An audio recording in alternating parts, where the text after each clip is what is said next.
saya katakan saya mendukung Rhoma Irama untuk mengklarifikasi soal Habib ini. Karena saya terganggu dan tersinggung terhadap perkembangan ini sesudah saya melihat tiap mau tidur saya lihat YouTube pertengkaran Rhoma Irama, Imaduddin, Gus Abbas dengan para habaib itu luar biasa, menimbulkan pro kontra. Lalu saya lihat apa sih masalahnya? Kalau saya sendiri pribadi, mau Habib itu turunan Nabi atau tidak, kalau salah ya kita koreksi, tidak apa-apa. Tetapi yang lebih dari itu kemudian ternyata muncul klaim-klaim bahwa Republik Indonesia itu ada karena Habib. Wali Songo itu semuanya Habib. Padahal Habibnya baru datang sesudah Wali Songo meninggal. Gitu loh.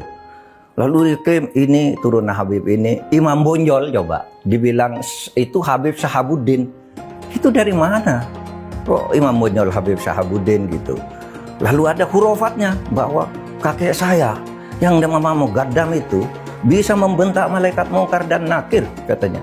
Mengklaim-klaim begitu dan orang yang tidak tahu, orang awam banyak yang percaya karena ini Habib yang ngomong, Habib benar. Lalu rasa cinta saya kepada negara ini menjadi luntur. Seakan-akan ini karena Habib. Di situ saya tersinggung.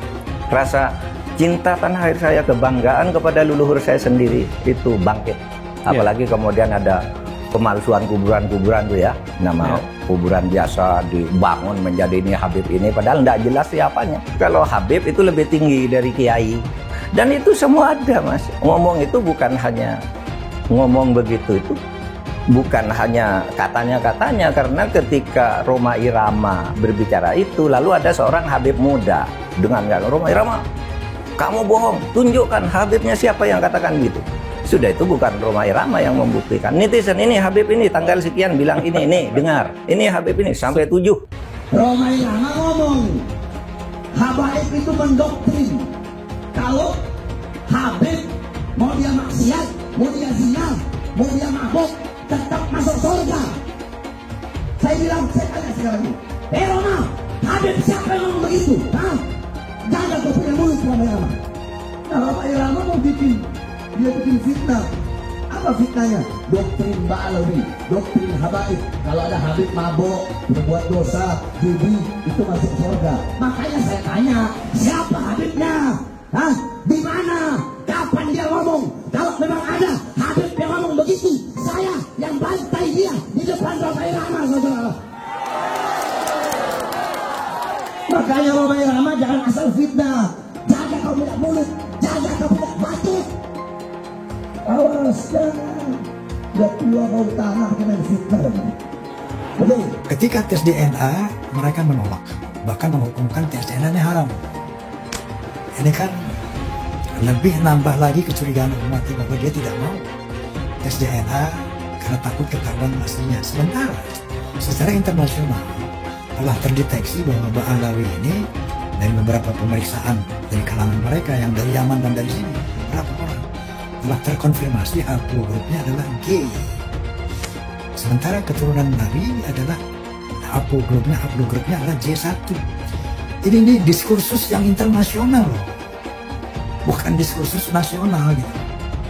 Ini sudah menjadi bahasan dunia dan sudah terkonfirmasi bahwa haplogrup yang namanya Ba'alawi itu G. Seorang anak Habib yang artinya adalah keturunan Nabi Muhammad, walau bermabuk-mabukan, berzina, mencuri, berjudi, tetap akan jadi ahli surga, akan masuk surga. Apakah seorang Habib itu punya posisi istimewa dalam umat Islam? Apakah Habib sedemikian istimewa sehingga dia bebas dari kesalahan dan dosa? Itu adalah substansi yang sering dibicarakan dalam pembicaraan soal Islam. Misalnya ada Habib yang menyatakan, ada darah Nabi di tubuhku. Jika kau menyakitiku, kau juga menyakiti Rasul. Atau ada juga yang menyatakan, satu Habib bodoh lebih baik dari 70 kiai yang alim. Atau ada yang bilang, kaki Habib lebih mulia daripada kepala kiai. Buat saya ini sangat mengherankan. Mengapa Bahar harus marah-marah? Tapi bukan hanya Bahar yang marah-marah. Habib lain yang ngomel adalah Rizik Syihab. Tapi kalau dipikir-pikir, barangkali juga kemarahan mereka ini adalah ekspresi ketidaknyamanan mereka akhir-akhir ini terhadap banyaknya keraguan tentang posisi kehabiban di Indonesia. Beberapa tahun terakhir ini memang meluas pertanyaan-pertanyaan yang diajukan tentang apakah Habib itu memang sebuah posisi yang layak dihormati. Bahkan ada studi ilmiah yang menunjukkan bahwa para Habib di Indonesia hampir pasti bukanlah keturunan Nabi Muhammad. Sangat mungkin ini semua mengganggu kenyamanan mereka. Habib itu tidaklah sakral dan dapat dihukum Tuhan karena ia berdosa. Yang menentukan posisi seseorang adalah ketakwaannya, bukan kehabibannya. Jadi Habib yang ada di Indonesia semua ini palsu katanya. Silakan dijawab tapi ilmiah. Silakan imam itu dijawab tapi ilmiah, jangan marah-marah, jangan. Ayo ilmiah, tunjukkan kalau Habib kita ini betul, benar. Tunjukkan kebenarannya dengan data fakta. DNA, bila perlu DNA lah, DNA. Banyak orang hari ini jadi mempertanyakan nasab para habaib atau klan Ba'alawi yang ada di Indonesia. Kenapa kemudian diragukan bahwa mereka ini adalah keturunan Nabi Muhammad SAW? Karena para habib-habib ini itu sudah keterlaluan gitu ya. Mereka sudah kayak merasa di atas angin gitu ya. Terus kemudian mau bertindak semena-mena. Dari pernyataan Bahar itu, kita jadi kemudian semakin meragukan gitu, semakin curiga. Oh, jangan-jangan emang nggak ada nasabnya gitu. Penelitian Kiai Imaduddin ini ditemukan bahwa ternyata para habaib yang ada di Indonesia dari klan Ba'alawi ini nggak ada silsilahnya kepada Nabi Muhammad SAW. Sekarang coba buktikan bahwa para habaib yang ada di Indonesia itu adalah keturunan Nabi Muhammad SAW. Nasabnya seperti apa? Sudah setahun lebih para habaib ini diberikan waktu untuk memberikan bukti. Ternyata mereka tidak mampu untuk membuktikannya. Assalamualaikum Beb, mau nanya, teman saya keturunan Nabi Muhammad SAW tapi tidak berdakwah, apa sia-sia gelar keturunan Nabinya? Enggak lah. Sekarang tanya sama ente, keturunan Nabi Muhammad, para habaib, jangankan dia pekerjaan sia-sia, andaikan dia gila, tetap dia itu Habib. Karena ini zatiyun, masalahnya zat, darah, daging. Orang berilmu, ketika ilmunya hilang, dia nggak dipanggil orang alim lagi. Tapi zuriyah Nabi, keturunan Nabi Muhammad, seorang Habib, Sayyid Syarif, walaupun dia gila, tapi kehabaiban dia, kesyarifan dia, kesayyidan dia nggak hilang. Kenapa? Karena darah daging, zat. Seperti itu. Jumlah keturunan Nabi di Indonesia terputus nasabnya sehingga perlu diragukan. Perdebatan soal keaslian keturunan Nabi semestinya sudah cukup menyadarkan umat bahwa silsilah dicatat oleh manusia dan karenanya bisa mengandung gaib. Terbongkarnya jual beli gelar Habib merupakan bukti lain bahwa status Habib bisa saja didapatkan dari rekayasa. Karena itu, fanatisme terhadap keturunan Nabi patut dikritik. Hal itu juga mengingkari kodrat bahwa setiap manusia terlahir setara. Jangan lupa, umat Islam di jagat raya, salatnya tidak akan diterima oleh Allah Subhanahu wa Ta'ala kalau tidak mau mendoakan Habib. Umat Islam mulai gaya, mulai mengkoreksi Habibnya, mulai mengkoreksi ulama-ulama dari anak cucu Nabi Muhammad SAW. Orang yang seperti itu mirip dengan iblis. Aneh, sekaligus sangat mencengangkan ketika ada seorang Habib Novel Al-Idrus mengatakan umat Islam mulai gaya, mulai berani mengkoreksi Habibnya. Pertanyaan saya, umat Islam yang mana yang Anda katakan bergaya? Umat Islam Indonesia atau umat Islam yang mana? Lantas ketika Anda memiliki nasab Habib, ketika ada kekeliruan, ada kesalahan, ada kepleset, apakah kemudian kita tidak boleh mengkoreksi? Apakah tidak boleh mempertanyakan kalau memang DNA Habib Anda dan kawan-kawan Anda misalnya nggak mau diusik, silahkan cek DNA. Itu kalau yang benar-benar Habib, bukan malah menjelek-jelekan santri, menjelek-jelekan pribumi, menjelek-jelekan umat Islam dengan mengatakan gaya dan sebagainya macam. Ini kan keblinger cara berpikirnya. Misalkan kita sebut si Bahar Smith tuh, statementnya apa? Berguru pada satu Habib yang jahil, bodoh gitulah kasarnya ya. Itu lebih baik dibanding belajar atau menuntut ilmu dari 7 orang kiai atau ustadz. Ini kan otaknya di mana? Itu kan hadis nggak ada, hadis palsu. Bahkan di hadis palsu mungkin kumpulan nggak ada, itu ngarang sendiri dia dari mulut kotornya.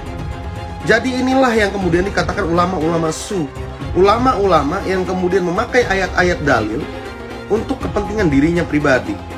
Orang yang mengaku dirinya Habib atau zuriat Nabi, yang paling terkemuka itu adalah suara-suaranya Bahar bin Smith. Ini tentu saja sebuah bentuk kemunafikan yang dilakukan oleh mereka yang menyebut dirinya keturunan Nabi. Omong kosong itu.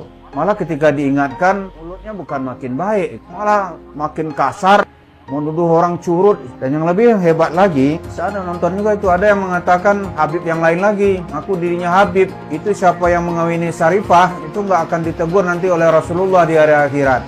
Itu nggak mungkin Nabi Muhammad akan berbicara seperti itu. Habib Bahlul lebih baik para 70 kiai. Keyakinan apa gitu ya. Kalaupun ini hadis, itu harus ditolak. Nggak mungkin itu hadis, karena hadis harus korelasi dengan Al-Quran, dan yang kedua hadis itu harus cocok dengan logika. Ini nggak ada dasarnya, apalagi kitab gitu. Para Habib ini mencoba ya membangun kasta baru dalam Islam gitu. Kasta, tolonglah saudara-saudara yang mengaku zuriat Nabi itu jangan dirusak lah yang sudah berjalan selama ini. Jangan dipecah dengan adanya kasta-kasta baru, mengatasnamakan Tuhan, mengatasnamakan Nabi Muhammad. Seolah-olah kalian ini pemegang kunci surga. Mereka menyatakan dirinya mulia, kita jauh lebih mulia. Ayo, dalam bidang apa? Prestasi apa? Mana ada Yaman berprestasi? Tionghoa banyak. Dari bulu tangkis macam-macam, dari kegiatan bisnis, keren gitu. Kalau si Dowir Habaib, nggak ada apa-apanya. Makanya dia jualan nasab, karena kalah bersaing dengan pribumi dan Tionghoa. Mereka tuh pemalas, pembohong, ngaku-ngaku cucu Kanjeng Nabi. Ya nggak bisa, mereka aja rezekinya dari pribumi kok gitu. Kalau pribumi rezekinya dari kerja keras. Jangan takut ngomong Habib Dowir, Habib goblok. Karena Habib itu sudah menghina duluan. Habib itu ngatain pribumi itu ahwal, tidak sederajat. Ngomong karomah itu bohong semua itu. Habaib itu. Memadamkan api neraka jahanam mi'raj. Berapa kali? 70 kali sehari. Datuknya itu bisa membuat rantai emas dari yang dibentangkan dari langit ke bumi. Ya kan goblok gitu. Itu gitu, goblok gitu. Nggak masuk akal gitu. Kenapa? Goblok yang nggak apa-apa gue bilang goblok Habaib. Karena Habaib sudah mengatain gua ahwal, sudah mengatain gua tidak sederajat. Satu Habib, walaupun Habibnya jahlun, maksudnya bodoh kata Iwan, itu ukurannya perbandingannya amat 70 kiai yang alim. Kami adalah majikan kalian. Kami adalah pemilik bangsa. Kami adalah pemilik kedaulatan Indonesia. Karena saudara, Pancasila Soekarno, ketuhanan ada di pantat. anak Tuhan dari mana? Kalau Yesus anak Tuhan, bidangnya siapa? Besok di seluruh wilayah Indonesia kami katakan dan karena di salib itu ada jin kafir. Karena di salib itu ada jin kafir. Karena di salib itu ada jin kafir. Haleluya. Kepalanya ke kiri apa ke kanan? Kepalanya ke kiri apa ke kanan? Tetap percaya salib itu lambang mulia, bukan jin. Kok ketawa? Aku nggak nyindir siapa-siapa loh. Hai teman-teman, tahun ini adalah tahun yang bagus untuk trading di market kripto, terutama Bitcoin dan kripto lainnya. Teman-teman bisa gunakan kesempatan ini untuk mencari cuan dengan trading di market kripto. Untuk trading, teman-teman cukup registrasi dengan menggunakan link di kolom deskripsi, lalu deposit, tentukan apa yang ingin kalian tradingkan, lalu tekan tombol buy. Sesimpel itu. Untuk minimal deposit, cuma Rp400.000 saja. Kita tidak dikenakan fee sama sekali. Saat ini lagi ada promo spesial. Welcome bonus buat kamu yang register dan deposit. Teman-teman akan dapatkan 100% dari jumlah deposit pertama. Contohnya teman-teman deposit 1 juta, maka akan menjadi 2 juta. Karena welcome bonus 100% dari jumlah depositnya. Jika ada pertanyaan, teman-teman bisa hubungi WhatsApp di kolom deskripsi. Saya juga mau mengajak teman-teman untuk bergabung di komunitas trading yang ada di kolom deskripsi. Di sana saya akan memberikan sinyal trading yang bisa teman-teman ikuti. Seperti biasa, kalau kamu suka dengan video ini, jangan lupa komen, klik like, dan subscribe. Hari ini terus terang saya agak terganggu dengan video ceramah sesat dari Bahar Smith, dan sampai sekarang gitu ya, kita masih belum melihat atau mendengar pernyataan dari ustadz, kiai atau ulama yang berani untuk berhadapan-hadapan dengan Bahar atau menyalahkan Bahar atau mengoreksi apa yang disampaikan oleh Bahar Smith yang secara materi atau isinya itu sangat-sangat fatal kesalahannya. Ini udah nggak bisa diluruskan atau diklarifikasi, ini murni sesat. Ya, janda punya anak perempuan. Ini perempuan ini, anak nikah sama anaknya. Habis akad nikah, belum anak apa-apain. Kalau hanya sekedar cium atau ini nggak ada masalah. Ya, nggak ada masalah. Ujung kemaluan inti sudah menempel, maka haram menikahi ibunya. Tapi kalau selama belum nempel begitu, ya main pusar sampai inilah, pusar sampai kepala. Ente cerai, itu perempuan nggak ada iddah. Ente bisa nikahin ibunya. Menikahi seorang perempuan yang tidak diapa-apain, terus kemudian nikahi ibunya. Dalam logika kita saja, mana bisa gitu? Mana bisa? Loh, kalau kita udah nikah dengan seorang perempuan, ini kan kasus banyak orang kan menikahi seorang perempuan gitu ya. Itu kan nggak bisa kita nikahi ibunya, sekalipun ibunya nggak punya suami. Nggak ngerti gitu, ini Bahar ini dapat penjelasan ini dari mana? Tapi yang denger ya nggak tahu ya dalam video itu siapa yang denger, mungkin jamaah-jamaahnya Bahar gitu ya, yang ya mungkin bego-bego memang nggak tahu ajaran mungkin gitu ya. Itu nggak ada yang protes tuh. Ya tapi setelah saya coba pikir-pikir gitu ya, saya coba ingat-ingat lagi sebenarnya apa yang coba disampaikan oleh Bahar itu. Ternyata mungkin ya. Ini kalau yang ceramah Bahar itu jelas adalah sesat gitu ya. Mungkin yang coba ingin disampaikan oleh Bahar itu adalah pernikahan yang menikahi ibunya gitu ya, menikahi seorang janda misalkan. Terus kemudian belum diapa-apain, lalu kemudian setelah itu cerai dan menikahi anaknya, itu memang boleh gitu. Sekalipun misalkan Bahar bisa menjelaskan ini secara benar, nggak terbalik objeknya kayak gini, karena mungkin Bahar itu kan kalau baca kitab kan suka kebalik-balik gitu ya. Kita baca kitab Arab itu dari kanan ke kiri, Bahar dari kiri ke kanan. Anda kan? Ya tetap aja gitu. Kalaupun itu terjadi dari etika, moral, kebiasaan, adat budaya Nusantara kita, sekalipun itu dibolehkan, kan apa pernah itu kemudian situasi atau kasus ini terjadi?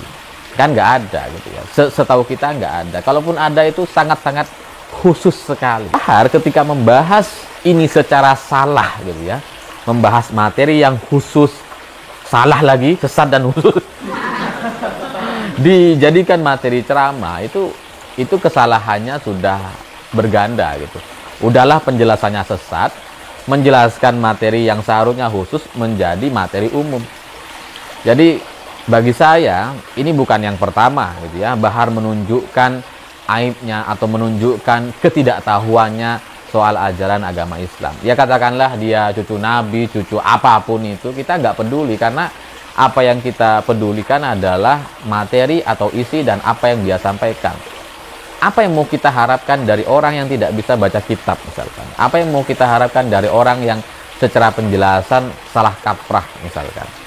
Kalau ini sekali, dua kali sudah terjadi kesalahan-kesalahan fatal yang semacam ini, baca kitab dari kanan ke kiri, padahal kita dari kiri ke kanan gitu ya, padahal kita harusnya baca kitab itu kalau dalam bahasa Arab dari kanan ke kiri gitu kan.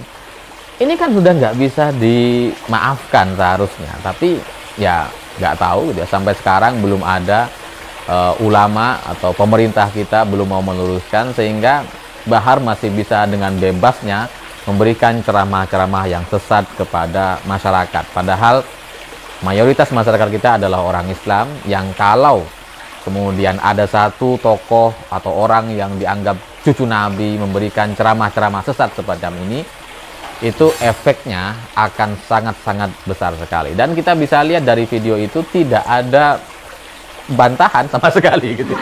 Orang cuma dengerin gitu ya. Jadi seharusnya pemerintah atau Menteri Agama kita, MUI atau PBNU atau Muhammadiyah, sudah seharusnya memberikan teguran atau memberikan arahan kepada masyarakat kita yang mayoritas orang Islam ini untuk tidak mengikuti Bahar Smith. Karena terbukti dia nggak bisa.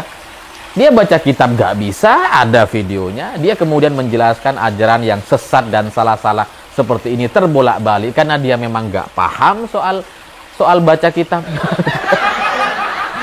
Ini seharusnya sudah sangat mengkhawatirkan dan perlu segera diberikan teguran atau pencerahan kepada masyarakat untuk tidak lagi mendengar ceramah-ceramahnya Bahar. Takutnya ketika kita sudah luruskan seperti ini gitu ya, ketika muncul video saya yang seperti ini, para jamaahnya Bahar masih percaya dengan Bahar.